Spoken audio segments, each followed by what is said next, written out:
এনসিপিকে বলবো আমরা আপনাদের শত্রু না, আপনাদের শত্রু। গোপালগঞ্জে আপনারা গিয়েছিলেন, একটা আপনারা উদাহরণ নিয়ে এসেছেন যে আপনাদের আসল শত্রু কারা, কারা আপনাদেরকে খুঁজছে, কারা আপনাদের প্রতি প্রতিশোধ নিতে চায়। আমাদের শুধু আগামী নির্বাচনের কথা চিন্তা করলেও হবে না, তার পরবর্তী 5 বছর পরে আবার কিন্তু আমাদেরকে জনগণের কাছে যেতে হবে, তারপরে আবার জনগণের কাছে যেতে হবে, বারবার আমাদেরকে জনগণের কাছে যেতে হবে, তাদের ভোট ভিক্ষা করে তাদের মন জয় করে নিয়ে রাষ্ট্র ক্ষমতায় আসতে হবে। এর অন্য কোনো বিকল্প নাই। বাংলাদেশে আর কোনোদিনও স্বৈরাচারী কায়দায় ক্ষমতা দখল আমরা হতে দেব না ইনশাআল্লাহ। এই সরকারের প্রতি দাবি জানাতে চাই, আপনারা অনেক বড় বড় কথা বলেছেন, বিচারের নামে সংস্কারের নামে অনেক কালক্ষেপণ করেছেন, কিন্তু আমরা দৃশ্যমান কোন বিচারের কর্মকাণ্ড এখন পর্যন্ত কেন দেখতে পেলাম না?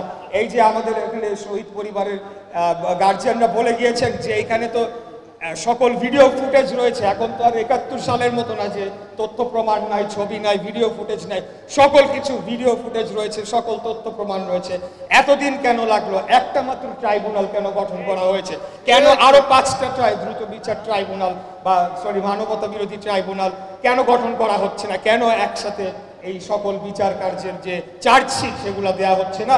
এবং একটি ভয়াবহ খবর, যে পুলিশ অফিসার বলছিল, ওয়ারি থানার ডিসি ছিল, ওই যে স্বরাষ্ট্রমন্ত্রীকে দেখাচ্ছিল যে একটা মারলে তো আরেকটা দাঁড়া যায়, 1 বছর পরে তাকে বলে বরখাস্ত করেছে। বরখাস্ত মানে তাকে তো জেলের ভিতরে রাখার কথা ছিল, কেন সে বাইরে হয়েছিল? সেই জবাব আমরা এই বর্তমান সরকারের কাছে চাই।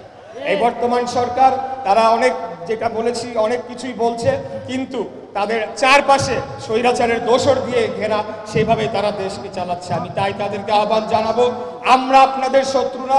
এনসিপিকে বলবো আমরা আপনাদের শত্রু না, আপনাদের শত্রু। গোপালগঞ্জে আপনারা গিয়েছিলেন, একটা আপনারা উদাহরণ নিয়ে এসেছেন যে আপনাদের আসল শত্রু কারা, কারা আপনাদেরকে খুঁজছে, কারা আপনাদের প্রতি প্রতিশোধ নিতে চায়।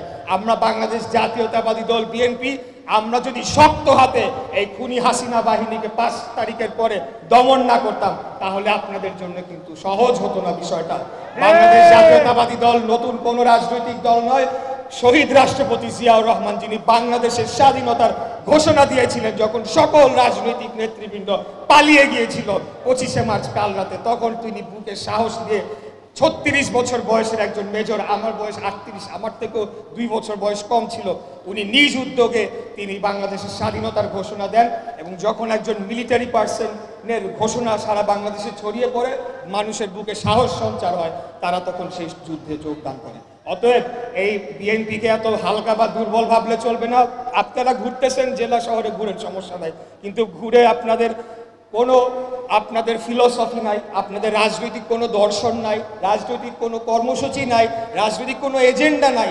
আপনাদের এজেন্ডা একটাই, বিএনপির বদনাম করো, বিএনপি চাঁদাবাজ, বিএনপি চাঁদাবাজ। সারা দেশ এই ভাঙা রেকর্ড বাজাচ্ছেন। আমি মনে করি এই কর্মকাণ্ডের মধ্যে দিয়ে আপনাদেরকে বাংলাদেশের জনগণ ঘৃণা ভরে প্রত্যাখ্যান করেছে। আপনারা এই গণ অভ্যুত্থান, এই আন্দোলনের সোল এজেন্সি আপনাদেরকে দেওয়া হয় নাই।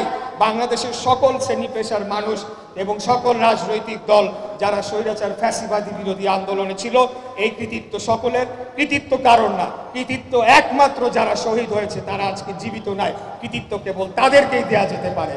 আর অন্য যারা এটার জন্য কৃতিত্ব দাবি করে ব্যবসা করার চেষ্টা করবে, তাদেরকে বলবো 71-এর চেতনাবাজদের দেখেছেন না কি অবস্থা হয়েছে, একই পরিণতি আপনাদের হবে। অতএব আপনারা একটা সহ অবস্থানের রাজনীতিতে আসেন, আমরা পাশাপাশি সহ অবস্থান করতে চাই। সকলেই বাংলাদেশের আমরা নাগরিক, যে যার মত প্রকাশ করব, আরেকজনকে আমরা আক্রমণ না করে আমরা সেই কাজটি করব। তাহলে আমি মনে করি যে আগামী দিনে একটা হিংসা বিদ্বেষের বদলে একটা ভ্রাতৃত্ববোধের রাজনীতি আমরা গড়ে তুলতে পারবো, যেটা আমাদের জন্য অত্যন্ত প্রয়োজন। আমরা খুবই একটা ভালনারেবল জায়গায় রয়েছি। আমরা যদি জিওগ্রাফিক্যালি বা ভৌগোলিক অবস্থানগত হিসাবে দেখি, আমাদের কিন্তু অত্যন্ত একটা স্পর্শকাতর অবস্থানের মধ্যে দিয়ে আমরা যাচ্ছি। আমাদের বাংলাদেশের যদি ভৌগোলিক অখণ্ডতাকে ধরে রাখতে হয়, স্বাধীনতা সার্বভৌমত্বকে ধরে রাখতে হয়, তাহলে আমাদের ঐক্যবদ্ধ হওয়া ছাড়া অন্য কোনো বিকল্প নাই।